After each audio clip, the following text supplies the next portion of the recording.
మీరు సినిమా తీస్తానంటే చెప్పండి, నా దగ్గర ఒక కాన్సెప్ట్ ఉంది. ఇందులో హీరో ఉండడు, 5 మంది విలన్లు ఉంటారు. తమ తమ ఆర్థిక వ్యాపార రాజకీయ సామ్రాజ్యాల మీద పట్టు కోసం మాఫియా టైప్లో ఒకరితో ఒకరు వీర లెవెల్లో తలపడతారు. కత్తులు నూరరు, కుత్తుకలు కొయ్యరు, నెత్తుటి మరకలు అస్సలే ఉండవు. వ్యాంప్ క్యారెక్టర్స్, ఐటమ్ సాంగ్స్ లేని ఓ మంచి పొలిటికల్ డర్టీ పిక్చర్. కన్ఫ్యూజన్ ఎందుకు, చూడండి.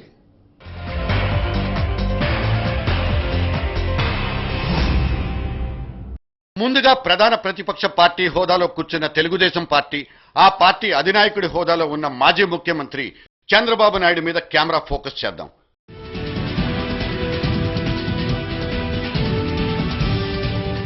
ఈయన శుక్లపక్ష చంద్రుడో లేక కృష్ణపక్ష చంద్రుడో అర్థం కాని పరిస్థితుల్లో మొదలైన 2001వ సంవత్సరం ఈ చివరాఖరికి కూడా అదే డౌట్ అనబడే సందేహాన్ని మిగిల్చిపోతోంది. ఇప్పుడు తలో పార్టీని మోస్తున్న నేతలందరితో పోలిస్తే ఇక్కడ కాస్త పొడుగ్గా కనిపించే సీనియర్ చంద్రబాబే. అధికారంలో ఉన్నప్పటికంటే లేనప్పుడు మాత్రమే మన నాయకత్వ లక్షణాలు బయటపడిపోతాయన్న లోకోక్తి గురించి విడమర్చి చెప్పుకోవాలంటే ఈ టాల్ లీడర్నే ఉదహరించుకోవాలి. తన 9 ఏళ్ల అపోజిషన్ లీడర్గిరిలో ఆఖరి సంవత్సరమే ఆయనకు అగ్ని పరీక్ష పెట్టిపోతోంది. తెలంగాణ తమ్ముళ్లంతా సెపరేట్ జెండా ఎగరేసుకుపోతామన్న బెదిరింపుల నుంచి ఆయన తన పార్టీని కొంతవరకు కాపాడుకున్నారని చెప్పక తప్పదు. అయితే ఆయన 2 కళ్ల సిద్ధాంతం మీద నిలబడిపోయినందుకు ఆయన చెల్లించుకున్న మూల్యం అక్షరాల 12 సీట్లలో డిపాజిట్లు కోల్పోవడమే. ఇక 2012 చూపించబోయే బై ఎలక్షన్ సినిమాలో ఓపెనింగ్స్ కూడా రావంటూ వినబడుతున్న టాక్ ఎంతవరకు నిజమవుతుందో చూడాల్సిందే.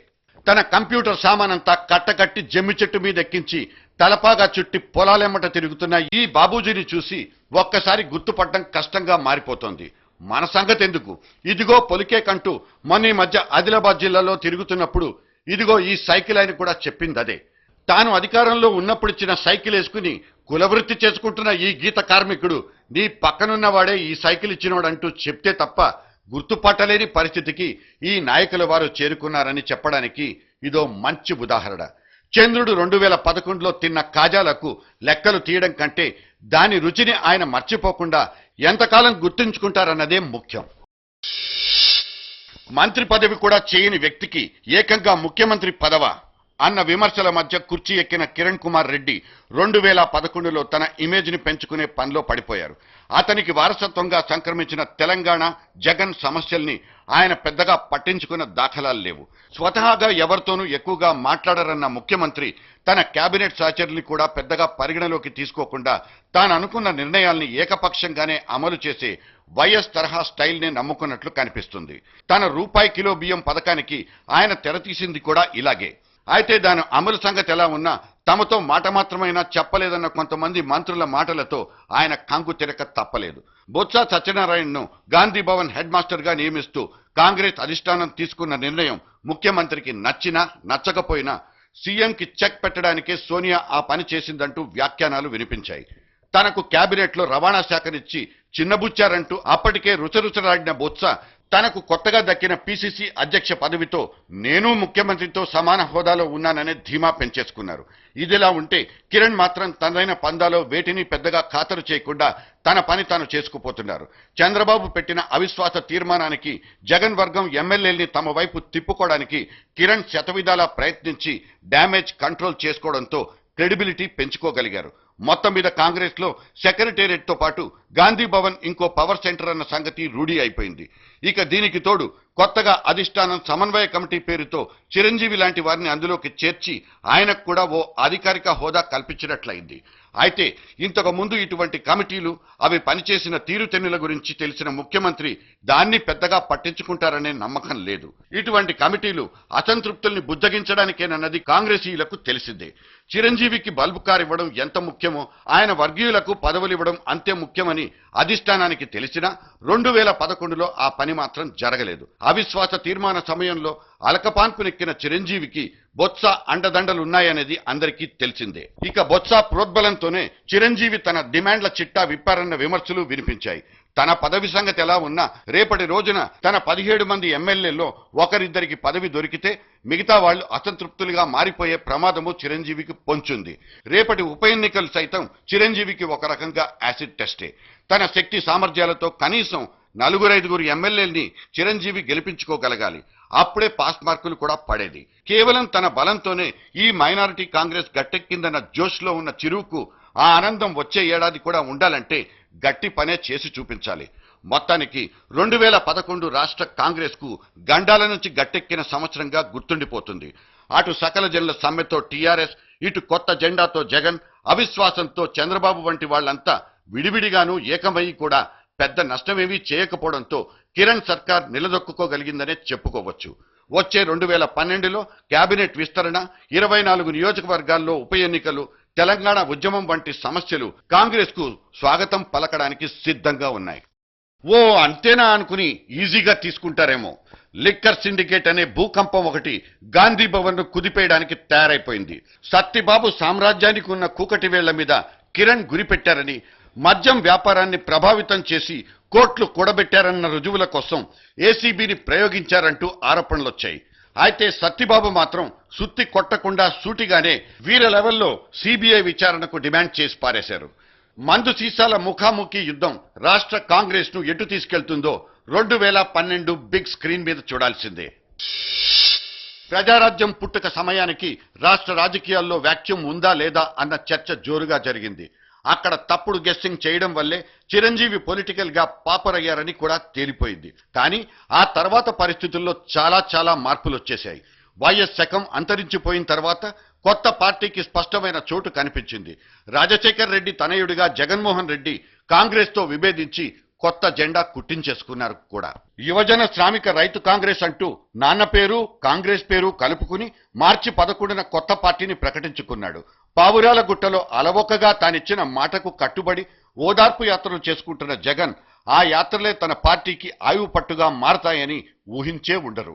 నిన్న ఇవాళ రేపు జరగబోతున్న ఓదార్పు యాత్రలన్నీ జగన్ పార్టీని బలోపేతం చేయడానికి దోహదపడుతున్నాయి. చనిపోయిన 2 సంవత్సరాలకు ఓదార్పులేంటంటూ ఒకవైపు సెటైర్లు పడుతున్నా జగన్ వెనక్కి మాత్రం తగ్గలేదు. కోర్టు కేసులు వెంటాడుతున్నా జగన్లో భయము బింకము లేనేలేవు. తెలుగు మీడియాను కాదని జాతీయ కెమెరాలతోనే మాట్లాడడం, పార్టీలో కీలక నిర్ణయాలు, వాటి తాలూకు సమాచారం మిగతా వాళ్లతో పంచుకోలేకపోవడం జగన్ మోనార్క్ స్టైల్నే చూపెడుతుంది. ఎదురుదాడి ఉధృతమైన ప్రతిసారి ఆ యువకుడు జంకినట్లు దాఖలాలు లేవు. బహుశా కడప ఉప ఎన్నికల్లో దక్కిన ల్యాండ్ స్లైడ్ విక్టరీనే అతన్ని వెనక్కు చూడొద్దని చెప్పిందేమో. లోటస్ పాండ్ ఇంద్రభవనాన్ని 72 గంటల పాటు సిబిఐ యథేచ్ఛగా శోధించుకుంటే ఆ సమయంలో కూడా అతను ఓదార్పు యాత్రను కంటిన్యూ చేసుకోవడం మీడియాని ఆశ్చర్యపరిచేసింది. కాంగ్రెస్ వేధిస్తోందంటూ సోనియాకు లేఖ రాసినా, చంద్రబాబు ఆస్తుల మీద సుదీర్ఘమైన పిటిషన్ దాఖలు చేసినా, అక్కడ అమ్మ కార్డునే ప్లే చేసిన జగన్ తాను చాకచక్యంగా అడుగులేస్తున్నట్లు సంకేతాలు ఇచ్చుకున్నాడు. అమ్మకిప్పించిన స్పీచ్ థెరపీ కూడా మంచి ఫలితాలే ఇచ్చింది. పార్టీ ప్లీనరీ వేదిక మీద, ఆ తర్వాత అసెంబ్లీ అవిశ్వాసం ఎపిసోడ్లోనూ విజయమ్మ కొడుక్కు బాసటగా నిలిచే క్వాలిటీ తన దగ్గరుందని చక్కగా రుజువుపరుచుకున్నారు. భవిష్యత్తులో తనకు ప్రధాన శత్రువు చంద్రబాబేనని కలలు కన్నాడో ఏమో, అదే పనిగా తెలుగుదేశాన్ని మాత్రమే చీల్చి చెండాడే డ్యూటీ చేస్తున్నాడు జగన్మోహన్ రెడ్డి. ఇదేం వ్యూహం అనుకుంటూ అందరూ నోళ్లు నొక్కుకున్నా జగన్ ఆ ఒక్క వైపే చూడడం మానుకోలేకపోతున్నాడు. తెలంగాణ జిల్లాల ఓదార్పు యాత్రతో కొత్త సంవత్సరాన్ని ప్రారంభిస్తున్న యువనేత తాను దగ్గరవుతోంది జనానికా లేక జైలుకా అన్న సందిగ్ధం మాత్రం సజీవంగానే ఉంచేశారు. కేసీఆర్ గుడ్ బుక్స్ లో జగన్మోహన్ రెడ్డి ఇదో విషపు సంధ్య, వికృతమైన ఈక్వేషన్. లోపల జరిగే లాలూచీలన్నీ ఇంతేనేమో. ఒక పట్టాన నమ్మబుద్దయ్యదు. 2004లో రాజశేఖరుడితో, 2009లో చంద్రబాబుతో చేతులు కలిపిన కేసీఆర్ ఈసారి ప్రయోగాత్మకంగా జగన్ అనే కొత్త శక్తితో టైఅప్ పెట్టుకుంటారంటే ఇట్స్ అన్బిలీవబుల్ అని ఆశ్చర్యపోనవసరమే లేదు. ఎందుకంటే తెలంగాణ చంద్రుడు చేపట్టే ప్రతి వంటకము రుచిగా లేకపోయినా ఇలాగే వెరైటీగా మాత్రం ఉంటుంది. రేపు జగన్ ఓదార్పు యాత్రకు గులాబీ దండు స్వచ్ఛందంగా జన సమీకరణ చేసినా చెయ్యొచ్చు. కానీ కేసీఆర్ కెరీర్ గ్రాఫ్ ఈసారి కిందకే చూస్తోందా అన్న అనుమానము కనిపిస్తుంది. తెలంగాణ రామాయణంలో విశ్వామిత్రుడి పాత్ర పోషిస్తున్న జేఏసీ కోదండరాం కలుపుకుపోయే కార్యక్రమాన్ని మర్చిపోయి కేసీఆర్ అడుగుజాడల్లోనే నడుస్తున్నారని ఎడతెరిపి లేకుండా ఆరోపణలొచ్చాయి. ప్రతి ప్రాణాన్ని ఉద్యమానికి దగ్గర చేయాలంటూ 43 రోజుల పాటు సకల జనుల చేత సమ్మె చేయించినా అది సాధించింది మాత్రం 0% చివరి లెక్కలే తేల్చేశాయి. అకాడమిక్ లైన్ లో మిస్టర్ పంక్చువల్ గా పేరున్న ప్రొఫెసర్ కోదండరాం మీద అప్పటిదాకా స్టూడెంట్ల దగ్గర అపారమైన గౌరవ మర్యాదలు ఉండేవి. కానీ ఆ తర్వాత సకల జనుల సమ్మెను బలవంతంగా రుద్దేసి ఉద్యమ వేళ ఓవర్డోస్ ఎక్కించారంటూ కోదండరాముడి మీద తెగబడ్డం కనిపించింది. ఆ హైపర్ లెవెల్ సమ్మె తర్వాత తెలంగాణ సెంటిమెంట్ తో పాటు కేసీఆర్ ఇమేజ్ కూడా నేలకు దిగినట్లు స్పష్టంగా కనిపిస్తోంది. తెలంగాణ పేరుతో కేసీఆర్ పప్పెట్ షో చేస్తున్నారన్న అనుమానము జనంలో కనిపిస్తోంది. ఉద్యమం వేరు, రాజకీయం వేరు. కానీ దానికి దీనికి లంకె పెట్టడం ఒక్క కేసీఆర్కే చెల్లింది. ఉద్యమం మాటున రాజకీయ వలసల్ని ప్రోత్సహిస్తున్న కేసీఆర్ది ఇల్లు తగలబెడుతుంటే చుట్ట కాల్చుకునే వైఖర.